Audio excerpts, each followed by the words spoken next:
Hello student, आज के lecture में अपन देखने वाले हैं torque acting on a magnetic dipole place in a uniform magnetic field. अब देखो यार, a uniform magnetic field B is applied from left to right.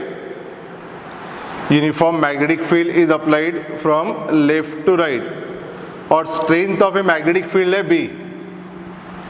A bar magnet of magnetic length 2L, a bar magnet of magnetic length 2L and pole strength of each pole small m is placed along a line making an angle theta with the direction of uniform magnetic field. Along a line making an angle theta with the direction of uniform magnetic field. अब देखो यार, the force acting on north pole, force acting on north pole due to magnetic field F equal to small m into B। जैसे electrostatic में force acting on charge क्या रहेगा, Q into capital E, तो यहाँ पे force acting on north pole रहेगा F equal to small m into B और इसकी डायरेक्शन का है towards right. Similarly the force acting on south pole, force acting on south pole F equal to mb towards left। इसको minus भी लिख सकते हैं, माइनस साइन जस्ट इंडिकेट करेंगे it is opposite to that of the force acting on north pole. तो force acting on south pole है towards right and force acting on north pole towards right, force acting on south pole towards left. This two equal and opposite forces acting at different point, these two equal and opposite forces acting at different point form a couple और moment of force या इसको बोलेंगे torque. Torque का formula है either force into perpendicular distance between two forces, perpendicular distance between two forces। ठीक है, अब देखो यार, from figure sine theta is equal to opposite side upon hypotenuse. Sine theta is equal to opposite side upon hypotenuse, तो opposite side is equal to 2L sine theta. Opposite side is equal to 2L sine theta. So torque equal to either force, दोनों में से एक force EMB और perpendicular distance है 2L sine theta. Perpendicular distance है 2L sine theta. So torque equal to, अब देखो यहाँ m into 2L into B sine theta. Since magnetic dipole moment is defined as a product of pole strength into distance of separation between the two pole, so torque acting on a bar magnet is equal to mb sine theta. Torque acting on a bar magnet is equal to mb sine theta in vector form।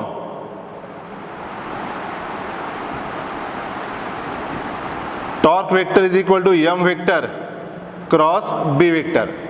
Torque vector is equal to m vector cross b vector and direction of torque is perpendicular to the plane। Direction of torque क्या रहेगा, perpendicular to the plane containing m and b, that is magnetic dipole moment और strength of magnetic field। इस plane को क्या रहेगा, perpendicular and direction is given by right hand screw rule। तो देखो यहाँ पे अगर मैंने स्क्रू रखा है और मैं कर रहा हूँ m cross b, capital M is a vector quantity directed from south pole to north pole. तो जब मैं m क्रॉस b करूँगा, m क्रॉस b, तो इसको रोटेट करूँगा क्लॉकवाइज स्क्रू को, तो इसकी डायरेक्शन क्या रहेंगी, perpendicular and inward. So direction of torque is given by right hand screw rule और टॉर्क की डायरेक्शन क्या रहेगी, perpendicular to the plane containing m and b। अब देखो यार, this torque tends to rotate the dipole, this torque tends to rotate the dipole along the direction of field. इसका मतलब क्या, ये टॉर्क क्या करेगा, इसको रोटेट करेगा along the direction of field and that's why अगर कोई बार मैग्नेट को फ्रीली सस्पेंड करेंगे एयर में, it points along the north south direction because of the torque. तो आपको ये फॉर्मूला ध्यान में रखना है, torque acting on a bar magnet when placed in a uniform magnetic field is equal to mb sine theta, और vector format में torque vector is equal to M vector cross B vector. अब देखो यार, SI unit of magnetic dipole moment, so capital M is equal to torque upon B sine theta, M equal to torque upon B sine theta. Torque का SI unit क्या है, newton metre, और magnetic field के लिए क्या रहेगा, tesla. तो SI unit of magnetic dipole moment क्या रहेगा, न्यूटन मीटर पर टेस्ला या joule per tesla, newton metre per tesla या जूल पर टेस्ला, और एम्पियर मीटर स्क्वायर, और एम्पियर मीटर स्क्वायर। ठीक है, तो फिर से एक बार देखो, torque acting on a magnetic dipole in a uniform magnetic field. तो यहाँ पे मैंने कहा कि consider a bar magnet of magnetic length 2L, magnetic dipole moment capital M is placed in a uniform magnetic field along a line making an angle theta with the direction of field। ठीक है, तो force acting on north pole is equal to mb towards right, force acting on south pole equal to mb towards left. ठीक है, जैसे आप सभी को पता है कि डायरेक्शन ऑफ मैग्नेटिक फील्ड करेंगी फ्रॉम नॉर्थ टू साउथ, तो ये नॉर्थ पोल, ये साउथ क्या करेगा, इस नॉर्थ को अट्रैक्ट करेगा टुवर्ड्स राइट, तो फोर्स एक्टिंग ऑन राइट है mb, और force acting on south pole mb towards left. And ये दो फोर्स कैसे, equal in magnitude and opposite in direction, तो इसके ऊपर क्या एक्ट होने वाला है, टॉर्क। तो टॉर्क का फॉर्मूला क्या है, either force into perpendicular distance between the two forces, दोनों में से एक फोर्स कितना है mb, और परपेंडिकुलर डिस्टेंस कितना है 2L sine theta, m into 2L को क्या बोलेंगे, capital M। So torque acting is equal to mb sin theta, and this torque tends to rotate the dipole along the direction of field। और vector format में इसको लिखेंगे torque vector is equal to m vector cross b vector. ठीक है, तो आपको ये formula ध्यान में रखना है, torque vector is equal to m vector cross b vector vector format में, और मैग्नीट्यूड फॉर्मेट में mb sin थीटा। ओके, अब नेक्स्ट टॉपिक है work done in rotating a dipole और potential energy of dipole place in a uniform magnetic field.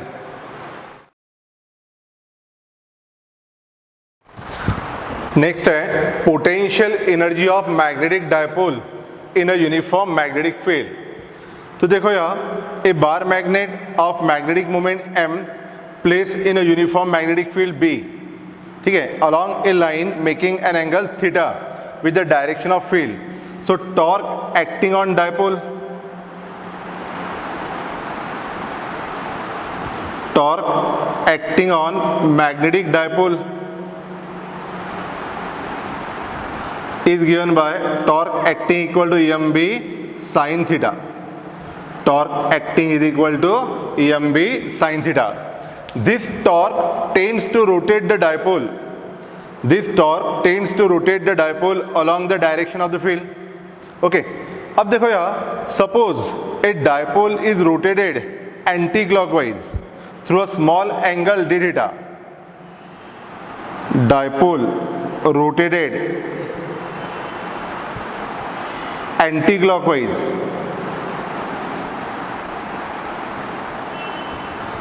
Through small angle D theta. देखो यार, ये टॉर्क क्या करेगा, इसको रोटेट करेगा क्लॉकवाइज। अब मैंने इसको रोटेट किया anti clockwise through a small angle D theta, then work done in rotating a dipole, तो work done equal to torque into angular displacement D theta. एक बात ध्यान रखो, जैसे लीनियर मोशन में work done equal to force into displacement रहता है, उसी तरह रोटेशनल मोशन में क्या रहेगा, work done is equal to torque into angular displacement D theta, work done equal to torque into angular displacement D theta. तो यहाँ पे work done torque is equal to mb sin theta into d theta. ये हो गया work done in rotating a dipole, ये हो गया work done in rotating a dipole through a small angle D theta, and therefore total work done in rotating the dipole from initial position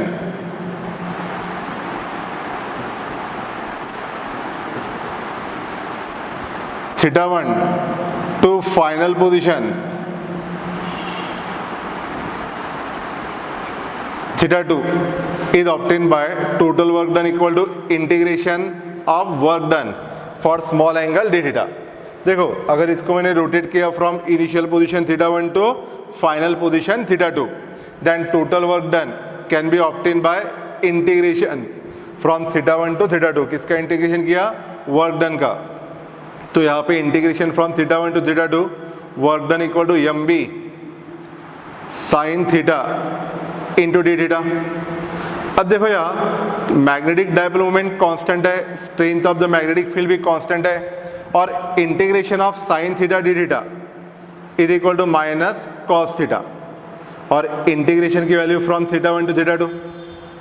ठीक है, integration of sine theta minus cos theta और integration की value from theta 1 to theta 2. So work done is equal to M B, work done equal to M B. एक बार theta की value theta 2 डालो, minus cos theta 2 minus cos theta 1. So work done in rotating a dipole from theta 1 to theta 2 is equal to mb minus cos theta 2 minus plus cos theta 1, या इसको लिखेंगे work done is equal to mb cos theta 1 minus cos theta 2. Work done equal to mb cos theta 1 minus cos theta 2. That work done gets stored in the form of potential energy. The work done in rotating a dipole gets stored in the form of potential energy. So potential energy of dipole is equal to mb cos theta 1 minus cos theta 2. So potential energy of a dipole is equal to mb cos theta 1 minus cos theta 2. अब देखो यहाँ, if em is perpendicular to B then potential energy of a dipole क्या रहेंगे? 0. अब यहाँ पे potential energy of dipole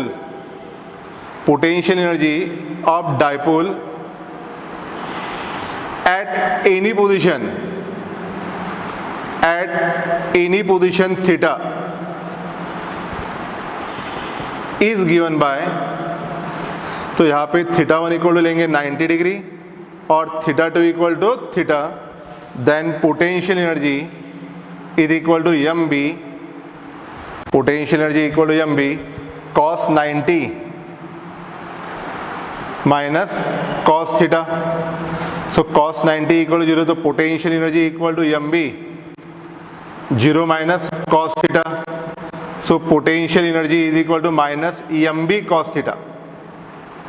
So potential energy of dipole at any position is given by minus mb cos theta. ठीक है, तो सबसे पहले देखो यहाँ कि dipole is place along a line making an angle theta with a uniform magnetic field, torque acting at any position mb sin theta. ये टॉर्क क्या करेगा? This torque tends to rotate the dipole along the direction of field. ठीक है, अब इसको मैंने rotate किया anti clockwise against the torque, तो कितना वर्क डन करेंगे? In rotating a dipole through a small angle D theta, work done is equal to torque into angular displacement D theta. तो यहाँ पे टॉर्क इक्वल टू हो गया M B sine theta. So work done in rotating a dipole is equal to M B sine theta into d theta. Therefore the total work done in rotating a dipole from initial position theta 1 to final position theta 2 can be obtain by integrating the work done for small displacement D theta, और integration की value रहेंगी from theta 1 to theta 2. तो इसको solve करने के बाद work done आ गया M B cos theta 1 minus cos theta 2. तो ये पहला फार्मूला आपको ध्यान में रखना है, work done in rotating a dipole from initial position theta 1 to final position theta 2, and that work done get stored in the form of potential energy. बाद में potential energy of dipole at any position theta. ठीक है, तो वहाँ पे theta 1 equal to लेंगे 90 degree, क्योंकि वहाँ पे पोटेंशियल एनर्जी मिनिमम या 0 रहेगी, and theta 2 equal to theta, then potential energy is equal to M B cos 90 minus cos theta, और potential energy at any position is equal to minus M B cos theta. ठीक है। Potential energy at any position is equal to minus M B cos theta. अब देखो यार special cases में है कि if theta equal to 0,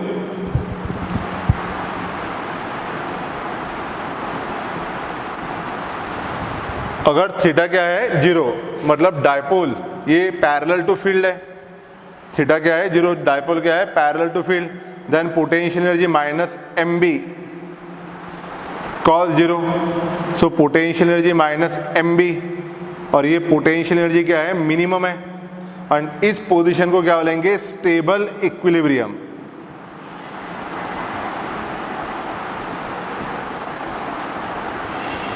अगर length of a dipole और मैग्नेटिक फील्ड दोनों क्या है पैरेलल है, तो वहां पे पोटेंशियल एनर्जी क्या रहेंगी minimum.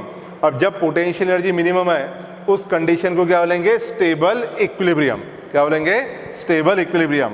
Number 2, if theta equal to 90 degree then potential energy minus M B cos 90, cos 90 0 है तो पोटेंशियल एनर्जी क्या रहेगी 0 व्हेन थीटा क्या है perpendicular. And number 3, theta equal to 180 then potential energy minus M B, potential energy equal to minus M B cos 180, cos 180 minus 1, then potential energy is maximum plus M B.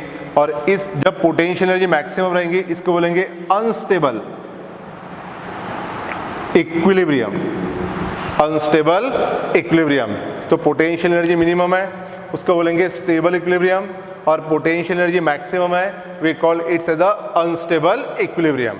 तो ये पूरे derivation में आपको formula क्या ध्यान में रखना है, work done in rotating a dipole from theta 1 to theta 2, so work done is equal to M B cos theta 1 minus cos theta 2, work done is equal to mb cos theta 1 minus cos theta 2. That work done gets stored in the form of potential energy. So potential energy is equal to mb cos theta 1 minus cos theta 2. If m and b are perpendicular है then potential energy at any position is given by equation theta 1 equal to 90 और theta 2 equal to theta, then we get potential energy minus mb cos theta। तो ये हो गया potential energy of magnetic dipole at any position. और conditions में अपन बताते हैं कि इफ थीटा इक्वल टू 0 है then potential energy minimum, this is called as stable equilibrium. If theta equal to 90 potential energy is 0, and if theta equal to 180 potential energy is maximum, and this condition is called as unstable equilibrium। Okay, तो ये हो गया आपका potential energy of magnetic dipole in a uniform magnetic field.